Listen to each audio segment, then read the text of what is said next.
جو علم حاصل نہیں کرتا وہ نہ دنیا کا رہتا ہے اور نہ آخرت کا۔ علم حاصل نہ کرنے والا جہالت کے درخت پر لٹکا رہتا ہے۔ کسی بندے کو لوگوں کے سامنے نصیحت کرنے والا جتنا بھی اہل علم ہو وہ جاہل سے 1000 گناہ بد ہے۔ کسی کو نصیحت کرو تو تنہائی میں کرو۔ جو بندہ باتیں کم اور قسمیں زیادہ کھاتا ہو اس پر ہرگز بھروسہ مت کرو، وہ اپنا مطلب نکلوا کر تمہیں تنہا چھوڑ دے گا۔ ایک بہت اچھی عادت انسان کی یہ ہے کسی کو تکلیف دینے سے باز آ جائے، لوگوں کو تکلیف دور کرتے وقت کینہ رکھے۔ آہستہ آہستہ کفر میں چلے جانے کی ایک بڑی نشانی یہ ہے کہ انسان اپنے نفس کی بات کو مانتا چلا جاتا ہے۔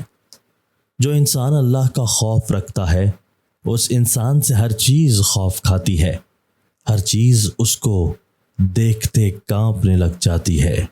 انسان کی زبان سے انسان کے دل کی حالت کا پتہ چلتا ہے۔ جیسا بولو گے ویسا ہی لوگ تمہیں سمجھیں گے، برا بولو گے لوگ تمہیں برا کہیں گے، اچھا بولو گے تو لوگ تمہیں اچھا تصور کریں گے۔ دل 3 طرح کے ہوتے ہیں۔ ایک دل وہ جو پہاڑ کی طرح ہوتا ہے جسے کوئی ہلا نہیں سکتا، دوسرا دل وہ جو کھجور کی طرح ہوتا ہے جس کی جڑ مضبوط ہوتی ہے، اور تیسرا دل وہ جو پروں جیسا ہوتا ہے جو ہوا چلنے پر دائیں بائیں جھک جاتا ہے۔ مجلسوں میں وہ مجلس اعلیٰ ترین ہے جس میں غور و فکر کرنے کا موقع فراہم ہو۔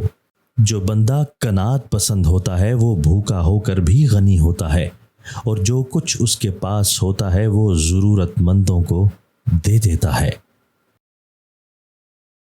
مصیبت کے وقت جو بندہ صبر رکھتا ہے اسے تسلیم کہتے ہیں، وہ اللہ کا بہت پیارا بندہ ہوتا ہے۔